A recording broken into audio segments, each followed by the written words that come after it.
Hey guys, tonight we travel far from the cozy pillows and gentle glow of your bedroom screen. You're about to wake up, no warning, no prep, in the heart of the Middle Ages. The smell hits first. Human sweat, spoiled milk, smoke from peat fires, and a potent background note of manure. You jolt upright in a straw-filled sack that definitely has bugs, but also may have something alive besides bugs. Your body aches like you've slept in a pile of bricks, and your nose confirms. There's no plumbing here, just shared air and stale bodies. You probably won't survive this. So, before you get comfortable, take a moment to like the video and subscribe, but only if you genuinely enjoy what I do here. Drop a comment with your city and local time. I want to know who else is up late wandering through history with me. Now ease back. Maybe crack a window for that cool breeze or wrap yourself in your softest blanket. Let the dark settle around you. Take a breath and follow me back. You wake up in a one-room wattle and daub hut, somewhere in 14th century Europe. The roof leaks when it rains, and the floor is made of dirt. Literal dirt. You're sharing this space with your entire family. A goat, 2 chickens, and the vaguest hope that today won't kill you. No privacy, no mattress, just itchy wool blankets and straw poking through in ways that no modern sleep aid could ever forgive. It's cold, of course, but you've adapted by wearing all your clothes at once. Layered wool, scratchy linen, maybe a fur-lined hood if your family's doing okay this season. But don't expect underwear. That's not quite a thing yet for most people like you. And shoes? If you're lucky, you're barefoot inside, saving the one-stitched leather pair for fieldwork. The sun isn't up yet, but your body has learned to rise with the roosters, or with your father's cough echoing through the room. There's no real distinction between night and day when your only light source is a smoking rushlight that barely outpaces a candle but burns like you offended it. Oh, and did I mention you probably have lice? No, not might. You do. So does everyone around you. They're just a fact of life, along with bedbugs, rats, and the occasional flea-borne apocalypse. Historians still argue whether most peasant homes had chimneys or just smoke holes in the roof, but either way, you're choking on the fumes of your breakfast fire already, if you even have the wood to spare. Charcoal's expensive. So is anything remotely useful, which makes everything a choice between survival and slightly less miserable survival. And the sounds, it's never really quiet here. The cow lowing outside, someone yelling down the lane, a child coughing again. You're not even sure if it's yours. Maybe it's your siblings or your neighbors. It's all a blur when half the kids in the village share names. You step outside and immediately feel your foot sink. Mud. So much mud. Medieval Europe might be romanticized as noble knights and castles, but for you, it's more of a non-stop wet sock situation. Streets are mostly unpaved, and drainage systems are the stuff of royal fantasy. Everything is sticky, slippery, and suspiciously squishy. Oh right, the streets double as toilets. Chamber pots get dumped out windows with little warning, unless someone has the decency to yell, "Gardaloo," which literally means watch out for the water. But, spoiler, it's not water. You're starting to realize that your modern sense of personal space, sanitation, and dignity has no business here. And then there's the social structure. You're not a person, you're a rank, a rung. You're born into a caste of sorts, a peasant, and you'll likely die one. No one asks what you want to be when you grow up. You're already it. A cog in a feudal machine, loyal to a lord you've probably never met, working land you'll never own. By the way, that land, it isn't just yours to use. You owe taxes on it, money, goods, labor. And sometimes you're called to build a road or dig a ditch for free, which your lord calls corvée and you call Tuesday. Ever try surviving on bread, onions, and hope? You're about to. But more on that in the next section. Back inside, your mother or someone playing the role smacks you gently on the shoulder. Time to fetch water. The well is shared, and if you're near a town, it might be slightly less polluted than the river. Unless there's a dead pig floating in it again. Still better than cholera, marginally. One curious tidbit. Many medieval peasants were actually more active and muscular than us desk dwellers. All that lifting, hauling, trudging, it builds core strength even if you're collapsing inside. You'll need that strength soon. You're about to spend the whole day walking, farming, chopping, scrubbing, and dodging the occasional angry goose. Yes, geese were serious farm security animals. And if you're thinking, I'll just rest later, think again. Leisure is not a thing unless it's Sunday. And even then, it's more like church, and avoiding being accused of witchcraft. Speaking of which, hope you don't accidentally say something scientific. You might just invent astronomy by observing the stars and get branded a heretic for your trouble. You notice your breath fogs when you exhale. Cold seeps into your fingers. No central heating. No windows, really, just holes with wooden shutters. And let's not even get started on insulation. Your best defense is huddling close to others or wearing more fur, which, by the way, is crawling with fleas. A lot of modern comfort comes from choice. Choosing your food, your clothing, your bedtime, your thermostat. Here, you have none of that. Your life is dictated by sun, seasons, and superiors. Even your diet is determined by what didn't rot during storage season. Spoiler, it mostly did. You feel the weight of it already, right? The noise, the filth, the freezing damp. The chronic back pain, even though you're maybe 25. That's middle-aged here, by the way. Especially if you're female, childbirth alone is a roll of the dice with death. And you probably started having kids around age 14. Ready for that? And yet, everyone around you seems normal, adapted, like they've never known another way to live. Because they haven't. You, on the other hand, are a 21st century human dropped into a world where comfort is sin-adjacent and survival is a full-time job. Oh, and you have to pretend to believe everything your priest says, or face eternal damnation and public flogging. But we'll burn that bridge later. For now, the rooster crows again. It's time to start your first real day in the medieval world. And trust me, this is as easy as it gets. Your stomach is already grumbling, and it's not even sunrise. Don't get excited, though. Breakfast isn't exactly an event. It's more of an obligation. You scan the room, all 3 steps of it, for something edible. There's a crust of bread so hard you could shingle a roof with it, and a pot of last night's porridge, now stiff and glistening in an ominous way. You poke it. It jiggles. You eat it anyway. This is where your medieval journey starts to get culinary, if we're being generous with that word. Breakfast, for most medieval peasants, was just a continuation of whatever was left over from dinner. That means thick gruel, maybe a boiled root vegetable or 2, and a cup of ale. Yes, ale. For breakfast. Even for kids. Why?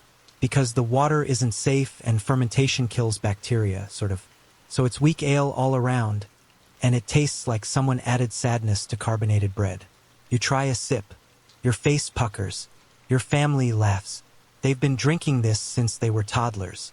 You're the weird one. Historians still argue whether this kind of small beer actually kept people healthier, or just buzzed enough to not mind the dysentery. Either way, enjoy your sips. You've got a long day ahead and no caffeine in sight. Now let's talk bread. Not the warm, crusty, bakery-smelling artisan kind you're used to. This is coarse, chewy, and often made with rye, barley, or oats. Whatever was cheapest and wouldn't sprout mold before winter ended. White bread. That's for the wealthy, the clergy, and maybe your lord, who's already had a roasted pigeon by the time you pick at this rock-hard loaf. If your family stores flour poorly, and they usually do, the bread might be blessed with a dash of ergot fungus, nature's LSD. Some historians believe ergot outbreaks may have triggered medieval witch panics. So if you start hallucinating mid-morning, congratulations. It's not a spiritual vision. It's toxic rye. There's no butter, no jam. If you're lucky, a bit of lard is smeared across the top for flavor. Or onion. Or just hope. And forget plates. You're eating off a trencher, a stale slab of bread used like a dish. Once it's too soggy and gross to reuse, it's tossed to the pigs, beggars, or compost pile. You chew your breakfast trencher dutifully. Tastes like regret. Now, maybe you ask, where's the fruit? The dairy? The protein? Oh, you sweet summer child. Fruit is seasonal, which means about 1 week per year if the birds don't beat you to it. Milk? That goes to cheese or butter if you can afford a cow, which you can't. And meat? Meat is a fantasy reserved for feast days, wedding tables, or your overlord's hound. You might get some once or twice a year, usually salted, stringy, and questionable. Otherwise, it's legumes if you're lucky, and boiled turnips if you're not. Here's a quirky tidbit for you. Some peasants believed vegetables that grew underground, like carrots or onions, were low or unclean, while ones that reached upward, like beans or cabbage, were more divine. So yes, even the vegetables had a spiritual pecking order. You feel bloated from the gruel and slightly tipsy from the ale. That's breakfast. But what about the midday meal? Well, don't get too excited. Lunch is more of the same, leftover gruel, maybe a pottage stew. This one contains something chewy and unidentifiable. You choose not to ask. That's the safest choice.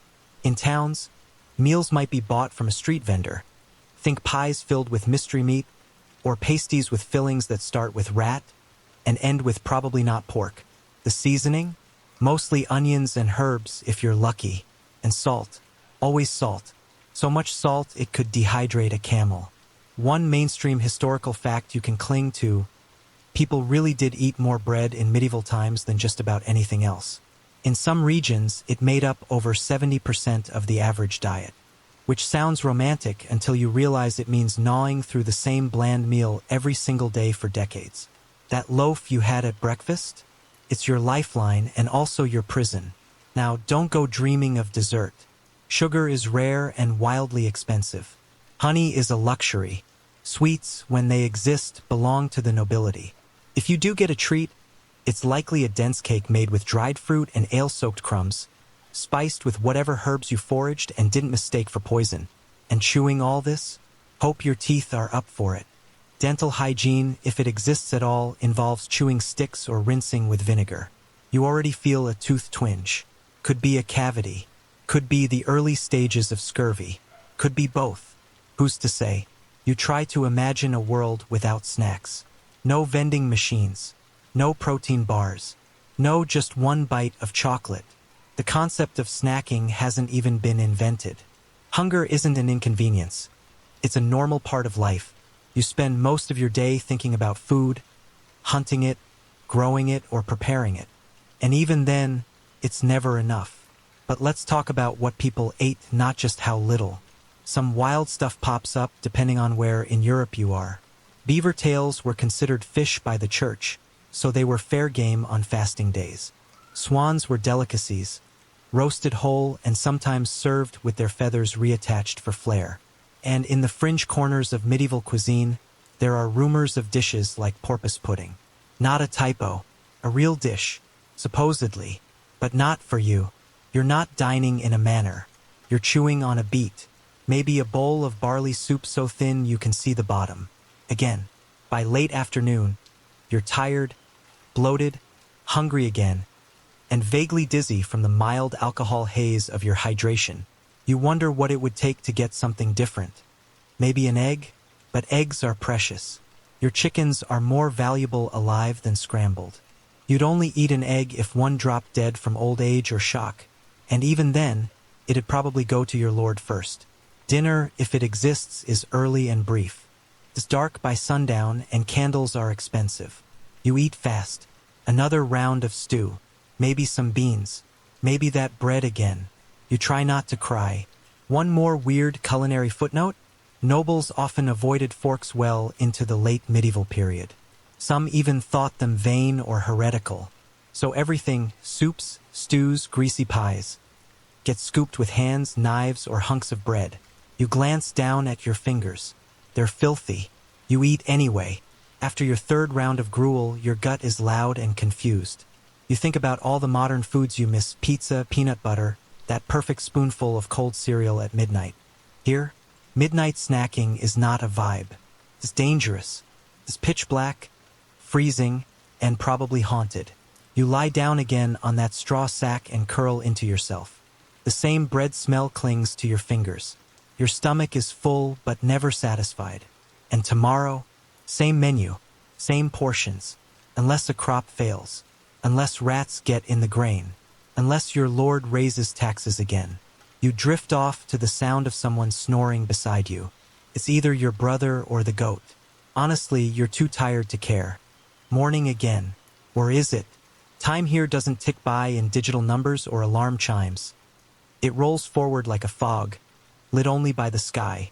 No clock, no calendar app, just the shifting hues of sunrise and the rooster's screech.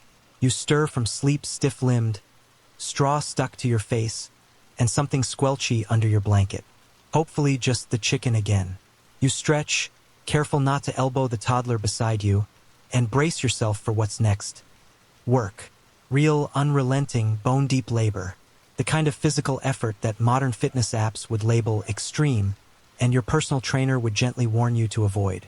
Except here, there's no opt-out button. You're not going to work. You live at work. If you're a man, that means the fields. If you're a woman, congratulations, you get the fields and everything else. From sunrise to sundown, every muscle in your body earns its keep. Today is plowing day. You're handed a crude wooden plow and told to help the oxen along. The oxen, by the way, are not friendly. They don't like your face. They don't like this mud. And they definitely don't like being told what to do by a nervous, lice-covered human with straw in their hair. Still, you push forward, literally. The soil is sticky, heavy, and filled with rocks that threaten to sprain your ankle every fourth step. You quickly discover why back-breaking labor wasn't just an expression back then. Fun historical fact: plowing wasn't a solo activity. It often took a small team, oxen, handlers, extra bodies to clear debris or fix the harness. So you're not alone out here, which is great, except everyone around you smells equally terrible, is equally exhausted, and just might be judging your weak modern grip. And here comes the first joke of the day. You thought CrossFit was intense. This is MudFit Medieval Edition. There's no coach, no playlist, just the occasional goose attacking your ankles and the distant sound of a cow in distress. Probably stepped in a hole. Again, historians still argue whether medieval peasants truly worked every single day of the year, or if church-enforced feast days and seasonal lulls gave them more downtime than modern 9-to-5 heirs. But let's be honest, you're not feeling rested out here. Your calloused hands and trembling thighs confirm that. Maybe you think you'll catch a break after lunch. Ha! Cute. Afternoons are for harvesting, hauling, planting, weeding. If it grows, you touch it. If it needs moving, you move it. If something breaks, guess who fixes it? That's right. You, the miracle of modern time travel, suddenly reduced to fetching water for a mule with an attitude. You try not to drink the water. You've learned your lesson, but you do rinse your face with it, and now your eyes are burning. Possibly the manure runoff. Possibly divine punishment. The women nearby are in no better shape. They're baking bread, spinning wool, tending livestock, and wrangling 5 children while boiling clothes in ash water. One of them sees your stunned expression and smirks. You can almost hear her thoughts. City boy. It's worth noting that medieval women weren't the fainting damsels of fairy tales. They were strong, savvy, and often more skilled than the men around them. A fringe tidbit? Some women acted as unofficial doctors, using herbs, chants, and centuries of local knowledge to cure everything from headaches to fevers. But they had to walk a fine line. Too much know-how, and suddenly you're a wise woman. Which, as you'll learn later, is dangerously close to witch. Back in the field, you swing a sickle. The movement is awkward at first, but the rhythm comes quickly. Slice, gather, stack, repeat. It's not pretty, but it's productive until your back seizes up mid-swing. You collapse into the barley. No one stops working. This is normal. You rest 5 minutes before dragging yourself upright. Because you have to. Because if the harvest fails, people starve. Including you. There's a lot of that here, unrelenting consequence. Your choices aren't about fulfillment or self-actualization. They're about survival. Every action matters. Every mistake costs something. The wheat you dropped? That's winter food gone. The bucket you cracked? That's a mile's walk to borrow one. The pig that wandered off? That's your year's income squealing into the forest. There is no safety net. Just mud. And speaking of mud, guess what it does to your shoes? They fall apart. Again. You kneel down, fingers frozen and aching, trying to retie the fraying twine that holds your single remaining boot together. No glue, no duct tape, no Amazon delivery. Just hope and a thumb you've probably sprained. You trudge back to the hut as the sun dips low, casting golden light over the land. It's beautiful in that brutal sort of way. Like the landscape doesn't care that you're tired, it just keeps glowing. Rude. Dinner is the same as yesterday. And the day before that. You chew in silence, muscles sore, eyes heavy. No TV, no books. Maybe a song if someone feels festive. Maybe a story, told in low tones around a fire that's mostly smoke. You think about your old gym, the elliptical machine, the air conditioning. You would trade your last ale-soaked crust for 1 hour of yoga and a smoothie. But this is real movement, functional fitness, the kind that turns your body into a survival machine or breaks it trying. By the time you lie back down on your straw mattress, you realize something's shifted. You've stopped asking, when does it get easier? And started asking, how do they keep doing this? Because somehow they do. Every day. Without whining. Without knowing what they're missing. They just get up, shoulder the yoke, and keep going. And now, so do you. You wake before dawn. Again. Your back screams, your fingers are stiff, and your mouth feels like you've been chewing on dry burlap. Welcome to medieval hygiene, where clean is a relative term, and morning routine means not dying of an infection before sundown. Let's begin with your face. You splash it with water from a wooden bucket just outside the hut. The water is cold, very cold, and also brown, maybe from the runoff, maybe from the fact that someone just rinsed a chamber pot nearby. You flinch but use it anyway, because that's your only option. Soap? Sort of. It's a grayish lump made from animal fat and ash. It smells like someone boiled a campfire with a side of goat. You rub it between your palms and smear it across your face, trying to forget your old skincare routine. Exfoliants, serums, moisturizers. Here, glow means sweaty, and hydrated skin is a fantasy you gave up after day 2. You sniff your armpits, regret, but no time to linger. Teeth next. You don't have a toothbrush, no minty gel, no floss. The best you've got is a twig, preferably from a tree like hazel or ash, frayed at the end to make it somewhat brush-like. You chew it thoughtfully and scrub at your teeth, which already feel loose from the coarse diet. No fluoride, no enamel care, just hope. Now you reach for your clothes. They're the same as yesterday, and the day before. You have one set of garments, maybe 2 if your family is unusually prosperous. Linen shirt, wool tunic, hose, basically itchy-footed leggings, and a belt.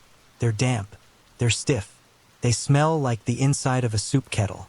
Your undergarments, if you're lucky enough to have any, are unchanged. Laundry is a rare and violent event involving lye, elbow grease, and occasionally, prayer. You wear your clothes until they're unwearable. Then you patch them. Then you wear them again. Let's not forget your shoes. They're made of leather, worn thin, and about as waterproof as a sponge. One sole flaps when you walk. You consider going barefoot, but remember the last time you stepped on something squishy, and it was either a slug or something worse. Now for your hair. If you're a woman, it's braided and bound, maybe under a coif. If you're a man, it's cropped short to keep the lice at bay.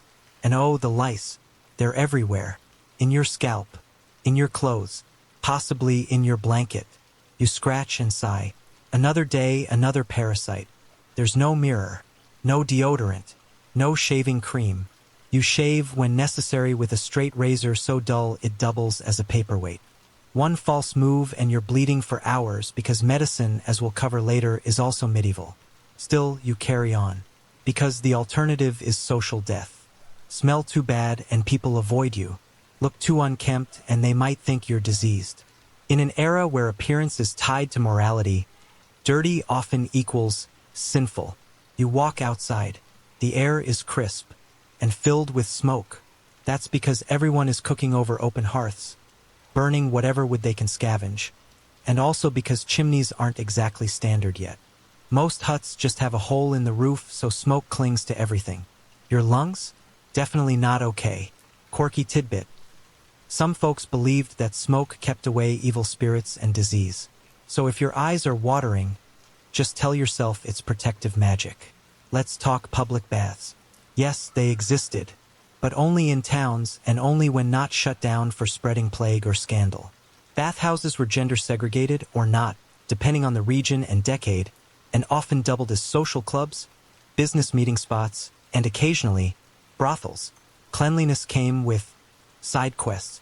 Historians still argue whether medieval people were dirtier than we assume, or just different in their definitions of clean. Some evidence shows people bathed more often than we give them credit for, especially among the wealthy or religious. Monks, for example, were expected to bathe several times a year. Luxurious. But for you, bathing is a quarterly event. Maybe more often in summer, less in winter. Water is scarce, soap is expensive, and heating a bath requires an entire day's firewood. So sponge baths, or snow baths, or a good long scrape with a dull blade. You start your day, itching, aching, and just a little crusty. But you blend in.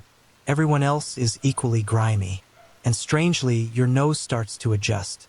That sour barnyard smell is home now. You head toward the communal latrine. It's a trench, a literal hole in the ground with a bit of wood over it. Maybe a small shelter for privacy, though the flies don't care either way.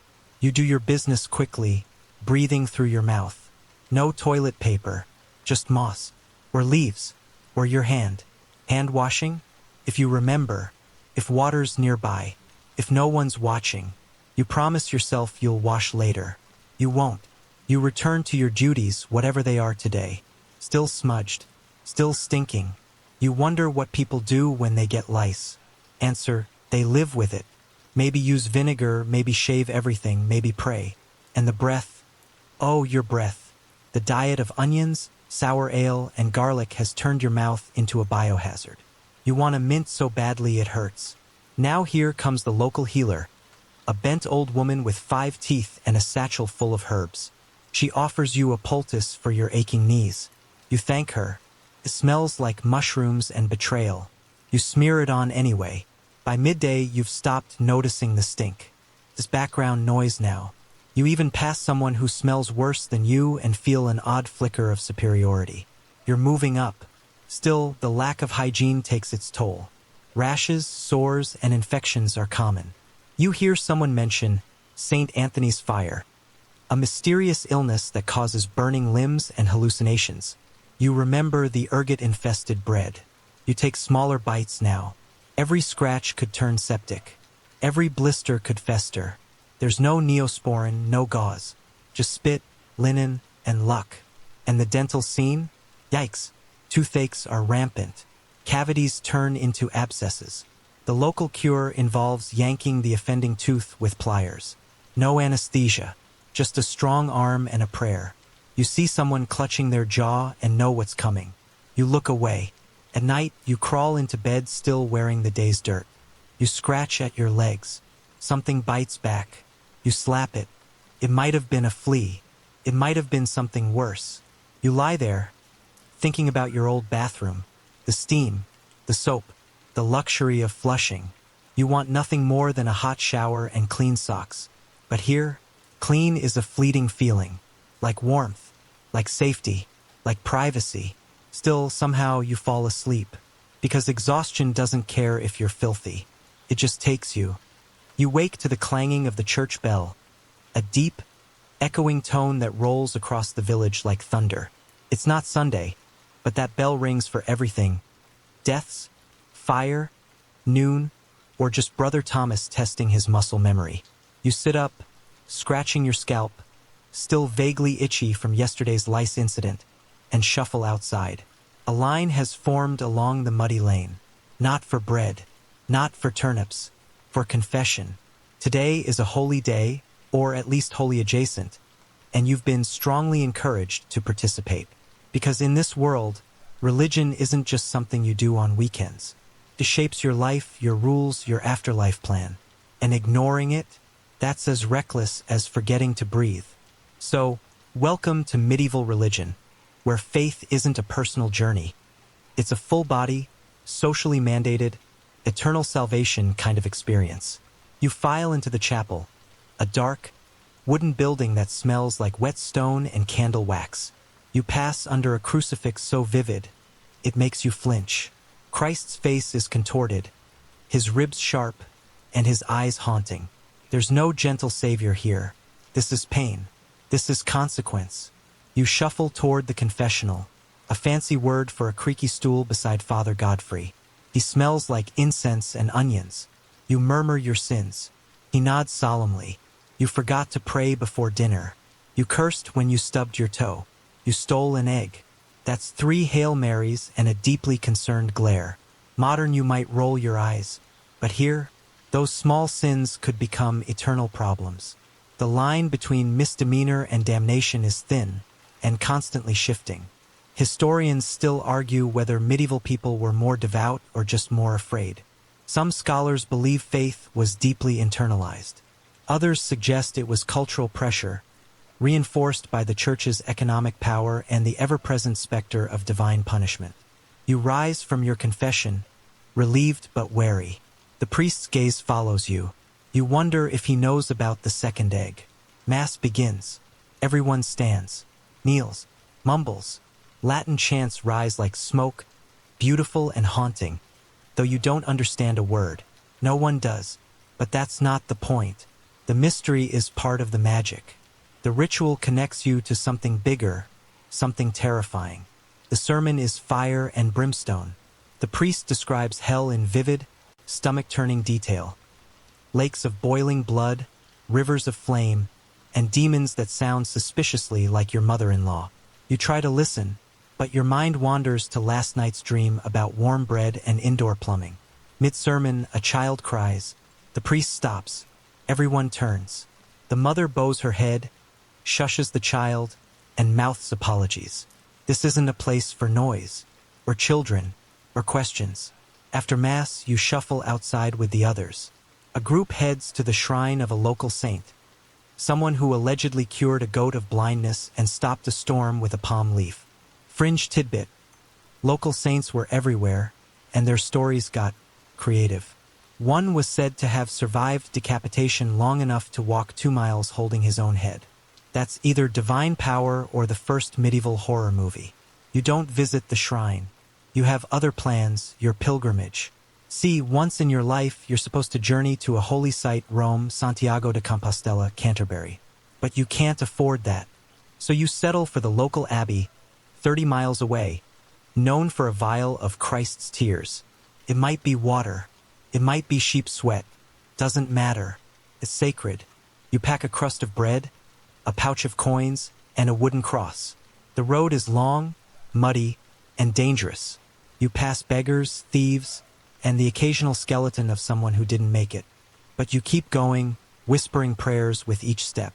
The abbey is massive stone towers, stained glass, chanting monks. You kneel at the altar, place your hand on the reliquary, and feel something. Awe, relief, crippling hunger, all 3 probably. You sleep on the abbey floor, surrounded by snoring pilgrims and the smell of wet wool. You dream of heaven vaguely shaped like a bakery. In the morning, you head home. Your feet blistered, your back sore, but your soul a little lighter. You did it. You earned a few indulgences, spiritual brownie points that might reduce your time in purgatory. No one's sure how many. There's no divine spreadsheet. Just trust. Back in the village, religion seeps into every moment. You greet people with God keep you. You mark the calendar by feast days. St. Swithin's Day, Candlemas, Michaelmas. You fast when told. You feast when allowed. You fear sin like it's catching.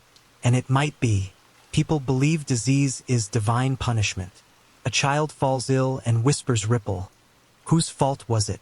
Who angered God? Maybe the widow who doesn't attend Massachusetts. Maybe the boy who whistles during prayer. Religion keeps the village together and on edge. It's not all fear, though. The festivals are glorious. Colorful banners, sweetmeats, dancing, minstrels singing bawdy songs. On these days, the church relaxes, the ale flows, and even Father Godfrey might smile. But even then, the sermons loom. Don't laugh too much. Don't drink too deeply. Joy is fine, just not too fine. That's how sin sneaks in. You try to navigate the tightrope. Be devout, but not obsessive. Be joyful, but not vain. Be generous, but not foolish. It's exhausting, but it's life. And every evening, as you kneel by your straw bed, muttering a half-remembered prayer. You wonder if you're doing it right, if your soul is safe, if heaven is watching or waiting. Then you remember your old life, where religion was a choice, quiet thing, optional. Here it's oxygen. You're woken in the middle of the night by a sound you can't immediately place. Soft, rhythmic thuds in the distance. At first you think it's thunder, but then you realize it's hooves, a dozen or more. And they're not walking, they're galloping. You throw on your cloak and creep outside. The village is already stirring, shadows flitting between huts. Dogs bark. Somewhere, someone screams. And then you see them. A group of armed men on horseback, their torches glowing like angry stars. They're not from here. You just met one of the most dangerous forces in medieval life. Armed nobility. Welcome to the twisted social labyrinth of medieval class, and the very real possibility that the people above you can legally ruin your life. Here's the hierarchy, roughly speaking. At the top, kings and high-ranking nobles.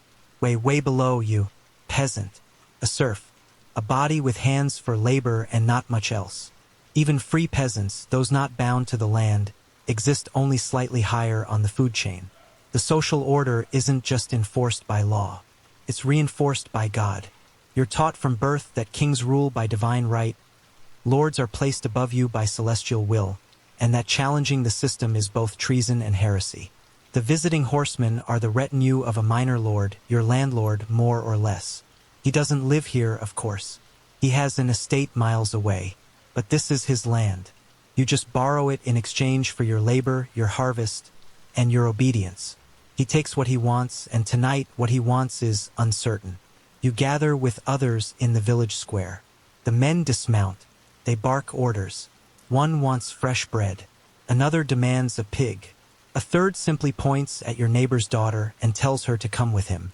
No one stops him, because who would? Feudalism is a contract. You work the land, and in return you get protection and permission to survive.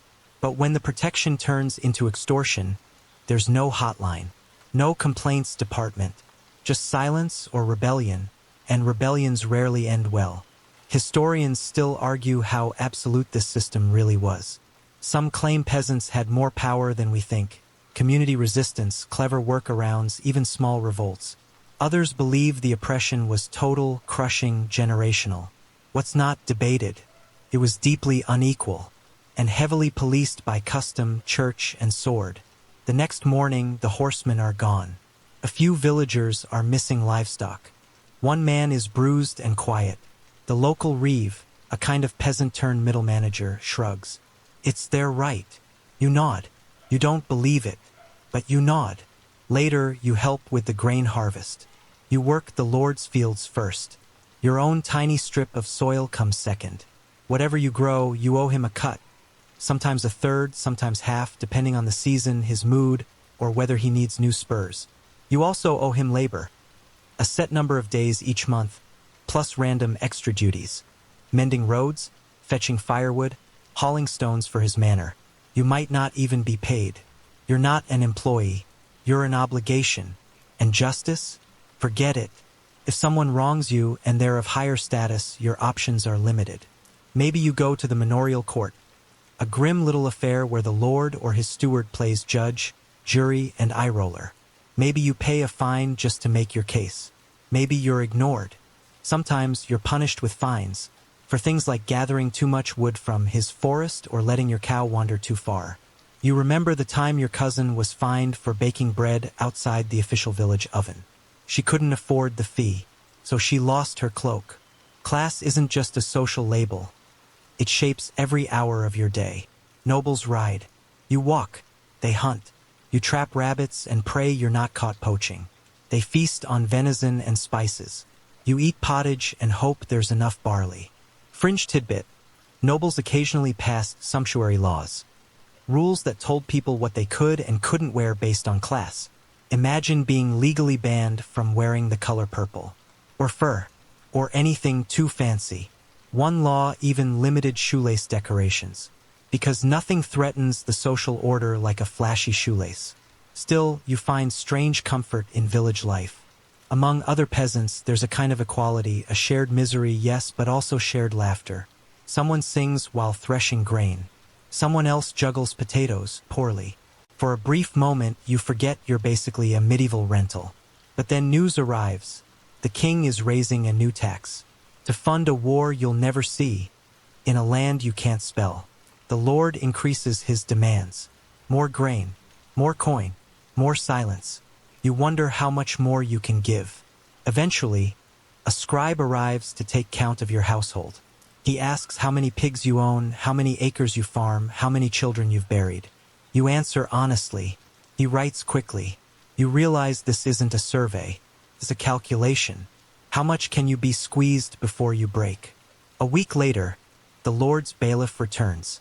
He wants your last chicken. Your wife weeps. You plead. He shrugs. Debt is debt. You want to punch him. You really do. But you don't, because he has a sword. So you hand over the chicken, and you go back to your field, and you remind yourself that winter is coming, and anger doesn't taste like soup. Still, sometimes you dream of what it would be like to rise above, to wear silk, to speak freely, to eat whenever you want. But those thoughts are dangerous. You tuck them away like contraband. At night, you kneel in prayer, not just to save your soul, but to keep your spirit from breaking under the weight of those above you. Because in medieval life, survival isn't just physical. It's submission. Every single day. The rains have come. Again. And with them, the mud.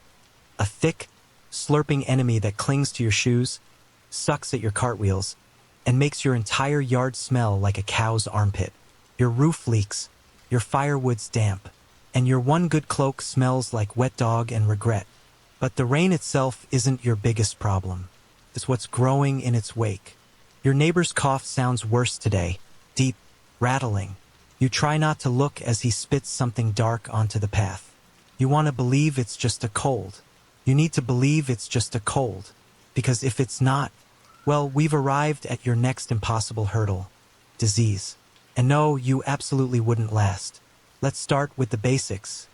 You don't know what germs are. No one does. The concept of invisible, microscopic life won't surface for centuries. Right now, illness is explained by humors. Those mystical bodily fluids, blood, phlegm, black bile, and yellow bile, that must stay balanced, apparently like medieval soup ingredients. Or maybe you blame it on bad air, curses, or sleeping with the windows open during a full moon. And prevention? Let's just say your options are creative. To ward off illness, you carry herbs in a leather pouch, hang garlic above the door, and burn dried sage in your hut.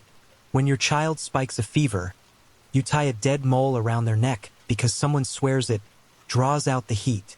Fringe tidbit? People really did wear charms made from animal parts, frog legs, and crushed gemstones in the hopes of staying healthy. Spoiler, it doesn't work. The cough spreads. Within a week, half your village is sick. Children burn with fever. Old men shake in their beds. The church bell tolls more than usual. You try to stay clean, but it's nearly impossible. Bathing isn't part of daily life. Not because people like being filthy, but because clean water is hard to come by, especially in colder months. Plus, there's this widespread belief that bathing opens your pores and lets in disease. So instead, you dry bathe. You rub yourself with rough cloth. Maybe dab some rose water behind the ears if you're feeling fancy. Soap? Rare. Often homemade, often expensive. Toothbrushes? Non-existent. You might chew a twig. Maybe, if you remember. And medical help? Best not to get your hopes up. If you're lucky, the village wise woman shows up. She smells like crushed mint and old cheese, but she knows her herbs. She makes a poultice from yarrow, says a prayer, and gives you a tea that tastes like boiled moss. It might help, or it might just give you diarrhea. Either way, you're grateful. If things get worse, you send for the physician. He arrives 3 days later, wearing robes worth more than your house. He inspects your tongue, sniffs your urine, and declares your bile unbalanced. Then he suggests bloodletting. You say yes. Of course you do. You don't know better. He pulls out a knife the size of a dinner roll and nicks your arm. Blood dribbles into a bowl. He watches, nods, says something vague like, "Ah yes," the humor shifts, then leaves with a handful of coins. Historians still argue how effective medieval medicine really was. Some say there was genuine knowledge, especially in monasteries and Arabic medical texts. Others believe most treatments were guesswork at best and harmful at worst. The truth? Probably both. Because even when the theory was solid, like say cauterizing wounds to stop bleeding, execution was another story. No anesthesia, no antiseptic, no antibiotics. Just grit your teeth and hope you don't die of infection. And then there's the big one. You hear whispers before you see it. That something is coming from the port towns. That bodies are piling up. That whole families are dying overnight. That people bleed from their eyes. You don't want to believe it. Until one morning you walk to the village square and see a cart, piled with corpses. A man rings a bell. "Bring out your dead. Welcome to the plague." The Black Death rolls through your world like a vengeful god. Bubonic, septicemic, pneumonic, 3 horrifying flavors of doom. No one knows how it spreads. Fleas on rats? Maybe. Cursed air? Possibly. Bad stars? Sure, why not? You tie a cloth around your face soaked in vinegar. You burn sulfur and beat pans to scare away evil spirits. You say a dozen Hail Marys an hour. Nothing works. You watch your cousin develop boils the size of apples under his arms. He screams for 2 days. Then he's gone. Your midwife starts bleeding from the nose and collapses during childbirth. Your priest delivers last rites to 20 people in 1 day. Then he disappears. And there's no plan, no lockdown, no PP, just panic. Sometimes people turn to religion. Other times they turn on each other. Accusations fly. That old man with the squint? Maybe he caused this. That healer woman with the 2 white teeth? Burn her. In some towns, entire Jewish communities are blamed, rounded up, and killed. The violence spreads like infection, irrational and brutal. You hide indoors. You pray. You dry swallow thyme leaves because someone said they help. You watch your neighbors dig mass graves by torchlight. And every night you wonder, am I next? Fringe detail. Some believe that carrying flowers or wearing perfumed masks, yes, those creepy bird beaks, could ward off the disease. That's where the old rhyme, "ring around the rosy," supposedly comes from. Scholars debate the connection, of course, but it's delightfully eerie either way. Eventually, the plague burns out. Not because it's cured, because it runs out of victims. You step outside to a quieter world. Fewer voices, more crows. The silence is loud. You survived. Somehow. You're thinner now, older in the eyes. You've buried too many, but you keep going. Because what else is there? Back in your hut, you wash your hands in cold water. You light a candle. You whisper thanks, not just to God, but to anyone listening. And you tell yourself this was the worst of it. But deep down, you know medieval life is just one long flirtation with death. Today it was plague. Tomorrow could be war, could be wolves, could be spoiled meat. Sleep tight. You wake before dawn again. Not because you want to, but because that's when your life starts now. The rooster crows, your back groans, and you fumble into the same wool tunic that hasn't been fully dry since spring. You need to get to the fields before the fog burns off, and before your Lord Steward notices you're running late. But something's different today. You can feel it before you even step outside. The air's tense, thick with waiting. Whispers floated through the village last night. Word of foreign soldiers landing, of banners flying over distant hills. The kind of talk that makes people glance over their shoulders and walk a little faster. This morning, the whispers turn into hoofbeats. Again. Except this time, they're not your Lord's men. They're not speaking your language. And they're not here to collect taxes. They're here for war. You probably knew this was coming. Medieval Europe is, frankly, a battlefield with farming breaks. Borders shift like puddles in the sun. Kings and dukes fight over lands they've never seen. Armies march, siege engines creak, and villages like yours become collateral damage. You duck into the shadows as the foreign soldiers ride by. Their armor clinks. One spits. Another laughs. They're not attacking yet. but you know what's coming. So you gather your family, grab a sack of barley, and head for the woods. Because when war comes to your doorstep, survival means hiding. Most medieval battles don't look like what the movies show you. They're not always glorious cavalry charges across open plains. Sometimes they're slow, brutal sieges. Sometimes it's a town starved into surrender. Sometimes it's just looting. And if you're a peasant, you're not fighting in a shining line. You're conscripted, barely trained, given a spear the length of your body, and told to stand over there. You'll fight in muddy fields where your boots get stuck, surrounded by men who would rather be anywhere else. You might not even know which side you're on. The colors change, but the arrows don't. Historians still argue whether conscripted peasants were actually useful in battle or just warm bodies. Some say they were little more than cannon fodder. Others point to peasant militias that held their own, given decent leadership and enough pitchforks. Still, let's be honest, you're terrified. You've never held a weapon before. You've barely held a chicken without it squawking like the world's ending.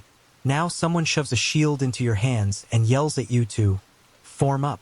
So you do, sort of. And the enemy charges. The battle is chaos. You can't see more than a few feet in any direction. Just helmets, blood, and the clash of metal on metal. A man to your left takes a blade to the shoulder and collapses. Someone screams. Someone else laughs, high and unhinged. Your mouth tastes like iron and panic. You swing your spear at something, someone, and miss. Your hands are shaking. Your feet won't move. And then it's over. Just like that. The field is quiet. Broken bodies lie like discarded dolls. A plume of smoke curls up from the nearby village. Your village. You run. You find your hut burnt. Your cart overturned. Your pig, gone. Your neighbor's home flattened. And your bread oven still warm. That's the thing about medieval war. It isn't a neat clash of heroes. It's a rolling disaster that chews through lives and leaves ashes. You don't get to be a main character. You're background noise. If your lord's side wins, you might be thanked with a grunt and told to rebuild. If they lose, you'll probably be punished just for being on the wrong patch of land. Either way, the nobles continue their game, and you clean up the board. To make things worse, supplies run thin during wartime. Grain shipments are disrupted. Markets close. You can't travel safely to the next town. And if you do try to sell goods, there's a new toll to pay. War always comes with new tolls. Oh, and watch out for mercenaries. These are soldiers for hire who don't care who wins, as long as they're paid. But when they're not paid, which happens often, they become roaming wolves. They raid villages, kidnap locals, and burn crops for fun. You learn quickly that the only thing worse than a losing army is a bored one. Fringe tidbit? Some mercenary companies had their own flags, codes of honor, even logos, like medieval biker gangs. One was called the Great Company. Another, the White Company. Neither brought cake. And war doesn't end when the fighting stops. There's the aftermath, the rebuilding, the trauma, the missing people. You'll spend months gathering wood to patch your roof. You'll help bury men you never knew, their armor still fused to their bones. The church holds a mass for the fallen.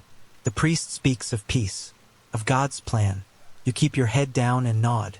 But deep inside, you wonder how many more plans like this your body can survive. And then, as if fate is taunting you, a herald arrives. New taxes, to rebuild the Lord's keep, to arm more knights, to prepare for the next war. You laugh, not because it's funny, but because it's either that or cry. Some say war made medieval people numb. Others say it made them hard, sharp-edged like flint. Maybe both are true. What you know is this: every war carves a little more out of you. So when the next battle comes, and it will, you'll grab your spear again. Not because you believe in the cause, not because you think you'll win, but because this is your world. And in the medieval world, surviving the battle doesn't make you a hero. It just makes you next in line. The war has passed. For now, the fields are quiet, the sky a little less gray, and there's even laughter again. Thin and careful, like a bird testing its wings. You might think that after surviving the plague, dodging arrows, and boiling your last turnip into something soup adjacent, life might cut you some slack. But no, not even a little, because in the medieval world, boredom doesn't mean peace. It means taxes. It means regulations. It means every person above you on the social ladder waking up and deciding today is the day they make your life harder. Let's talk about power and how you have none. You're a peasant. That's not just a description. It's a legal category. You're bound to the land you work. You can't pack up and move to the next village just because their cows move friendlier. You don't own your farm. You don't even own yourself. Your Lord does. And today he wants to collect. So you gather your meager harvest, barley, 2 squashed onions, and the saddest-looking carrot in recorded history, and offer it up to the steward. He takes most of it, nods without eye contact, marks something on a scroll. You say nothing, because complaining gets you nowhere. You might owe not just crops but also labor. A few days a month working the Lord's fields, repairing roads, or fixing fences that you didn't break. That's called corvée, a fancy word that means free work, because we said so. This is the stuff that wears you down. Not just the hunger or the danger, but the endless, grinding unfairness. You plant, you harvest, you sweat until your skin becomes leather, and yet you're always behind, always owing. And the legal system is not really there to help you. Local courts are often run by the same noble whose ox trampled your fence. So when you bring your complaint, he listens solemnly, nods slowly, and fines you for wasting his time. Historians still argue whether medieval lords were uniformly oppressive or if some were genuinely protective, almost parental toward their peasants. Probably depended on the lord, and whether he'd had wine that morning. There are laws technically, but most of them aren't written down where you can read them. Because, well, you can't read. Yes, literacy. You probably can't write your name. The church holds the keys to knowledge, and unless you're one of the rare village children sent to a monastery school, the alphabet is a rumor. You know enough to recognize your own mark, maybe a trade symbol. But books? Latin? That's wizardry. If you were hoping to move up the ladder, say, go from peasant to merchant or knight, that's adorable. Upward mobility exists, in theory, like unicorns. But the truth is, you'll die roughly where you were born, probably within walking distance of it. Fringe tidbit. There were exceptions. Some runaway serfs managed to escape to a town and live freely for a year and a day, a quirky law in some parts of Europe. But most runaways were caught, punished, or dragged back in chains. Let's not forget the church. It's everywhere. Every Sunday you attend Massachusetts. Not because it's optional, but because it's as much a civic duty as a spiritual one. The priest speaks Latin, which you don't understand. The building is cold and smells like candle wax and damp stone. But it's the only place where you're allowed to hope. Sort of. You tithe. You give part of your already meager income to the church. You kneel, you cross yourself, you confess sins you don't fully understand. And if you ever question anything, witchcraft, heresy, dangerous talk, you don't. Because what if someone reports you? What if you catch the priest in a lie and speak up? What if someone sees you dancing a little too freely at the spring festival? You'd better hope your neighbors like you, because rumors stick. Once, a woman in your village delivered a baby with a birthmark shaped vaguely like a lizard. She was kind, gentle, always gave extra barley to the poor. Someone muttered the word, witch.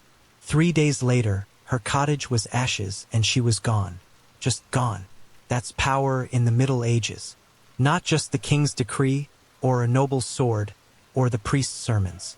Power is what happens when enough people decide they can hurt you. And you just try to stay invisible. You toe the line. You say the prayers. You never talk back.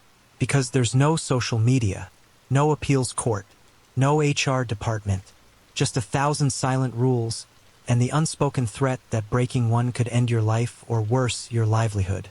You cling to your dignity like a threadbare blanket. You find moments of agency in choosing which seeds to plant or which song to hum while churning butter. But real autonomy? That's for someone else. Even marriage isn't fully your choice. Your family might arrange it. Your lord might approve or deny it, depending on what he wants from your bloodline. You marry not always for love, but for survival. For a cow. For land. For peace. Still, sometimes in the quiet moments, in the flickering firelight, with your children asleep and the wind rattling the shutters, you imagine a different life. One where you could own your own land, write your name, travel. But then a rat skitters across the floor, and the baby coughs, and the dog starts barking at shadows. And you remember, this is not that world. This is a world where survival is victory, where freedom is a luxury, where dreams are kept small, folded into corners of the mind where no one else can see. The first frost creeps in like a thief. You feel it in your bones before the sunrise. The cold nips at your toes even through the straw-stuffed shoes you've tied together 3 times already. The last of the apples are shriveled, the pumpkins hollowed for soup, and the cabbages, you don't even want to talk about what the cabbages look like right now. Winter has arrived, and you're not ready. Nobody ever is, because medieval winters aren't just cold. They're trials, a full-on, months-long gauntlet of hunger, illness, and darkness. And unless you spent every waking hour of autumn pickling, salting, and hoarding, chances are slim you'll come out the other side unscathed. Remember that pantry you stocked with onions and barley? It's already half empty. You ration bread by the bite. You sip broth and pretend it's stew. You trade a blanket for firewood, then trade firewood for a goat, and then wish you still had the blanket. It's not just about staying warm. It's about staying alive. And the cold doesn't care who you are. Your lord may have a roaring hearth and furs the size of bears, but you're stuffing mud between the cracks in your walls, praying the wind doesn't blow your roof clean off. One snowstorm and your thatch could collapse. One icy morning, and your last bucket of water becomes a block. Even going outside becomes a gamble. Fall on ice, break a bone, and, well, you're done. There's no orthopedic surgeon waiting with a fresh cast and gentle bedside manner. Just a neighbor with a wooden splint and a prayer. And let's not even get into disease. Colds and flus sweep through villages like hungry ghosts. One person sneezes, and within days, half the town is coughing like they've swallowed smoke. And since no one's bathing regularly, water's too cold, you see, the germs have a field day. You've heard of something called St. Anthony's fire. Burning skin, spasms, hallucinations. Some say it's divine punishment. Others whisper it's from bad rye. Historians still debate whether ergot poisoning or an infectious disease caused the outbreaks. Either way, it's the kind of winter bonus prize you don't want. Your joints ache. Your teeth hurt. That cough that started last week is not going away. You wrap yourself tighter in the same blanket you've used since childhood. And for a moment, you let yourself dream of spring. But it's only November, so you pass the time indoors in smoky, cramped quarters. The fire smokes more than it warms. The windows are just slits covered in oilcloth. The walls drip condensation. And the floor, packed earth, feels like it's trying to freeze you from the soles up. Still, people try to make it festive. There's midwinter celebrations, like Yule, where you might get a candle or, if you're very lucky, a bit of dried fruit. Singing happens. You drink warm ale, dance in thick socks, and try not to think about how thin your stew is this week. Some fringe traditions during midwinter. In parts of Europe, folks believed animals could speak on Christmas Eve, just for one night, which is charming, until you realize your cow is probably just muttering, "Why is it so cold in here, Barbara?" Your goat's not impressed either. There's also superstition everywhere. The longer the icicles, the more arguments in the home. Cracked window panes mean bad luck. A spider crawling across your bread? That's actually good luck. Maybe. Depends on who you ask. But superstition is all you have when reason can't warm your hands. Food continues to dwindle. You boil bones for broth. You grind old rye into a paste. If you're desperate, and you probably are, you chew bark or mix sawdust into bread. It's a thing. Not a good thing, but a thing. You try not to think about spring. Not too much, because there's no guarantee you'll see it. And yet, somehow, you keep going. You hold your child's hand tighter. You patch the roof again, even though the thatch is more hole than cover. You chase rats away from the last of the cheese. You save your best story for the coldest night. Because stories matter. They're warmth without fire, food without cost. They're the one part of you no tax can take. And slowly, painfully, the days begin to stretch. The wind shifts, snow melts into mud. A bud appears on a tree branch, and you dare to believe it's real. You've made it, barely, and you're thinner, sadder, tougher for it. But don't celebrate yet, because soon the planting season begins again. Your back still hurts from last year. Your shoes are more whole than leather. The rats are bolder than ever. But you're alive. And in the medieval world, that's the highest form of victory. Because here's the truth. You wouldn't last a day in medieval times. Not because you're weak. Not because you lack courage. But because this world is built on a kind of unrelenting hardship that modern life has long since forgotten. Every bite of bread, every breath of smoke-choked air, every moment of warmth. It's all earned with blood and blisters. Your ancestors survived this not because they were stronger, but because they had no choice. You've got options. Microwaves, thermostats, indoor plumbing, a mattress that doesn't squirm. So when you wake up tomorrow in a world of hot coffee and padded socks, take a second. Breathe, stretch, whisper a thank you to every tired soul who came before you, because they walked so you could lounge. And maybe, just maybe, try not to complain about your Wi-Fi signal today. So now, as we pull back from those mud-streaked roads and flickering torchlit halls, let the distant clang of hammers and winter winds fade behind you. Picture that drafty cottage growing smaller in the distance, tucked among groves and hills dusted in frost. Let its smoke curl up gently into the starlit sky, dissolving into calm. Your muscles unclench. The weight of endless labor lifts from your shoulders. You're not bound to a lord's land anymore. You're not dodging carts in a market square or stitching up holes in your only tunic by candlelight. Instead, you're here warm, safe, and still. Let your breathing slow with each passing heartbeat. The firelight in your mind's eye dims to a gentle glow. The villagers settle into their dreams behind creaky wooden doors, and the echoes of war, sickness, and toil drift far away. Just fragments of history, now quiet and still. The night stretches long and quiet ahead of you. No tolling church bells, no roosters, no calls to labor. Just the hush of the present moment and the softness of a world that, tonight, asks nothing of you. You made it through the past. Now rest in the present. And if your dreams happen to wander back through a medieval village, may they land you somewhere warm and filled with light. Maybe next to a hearth where the bread is still warm, and the only thing you need to carry is a story. Sleep well,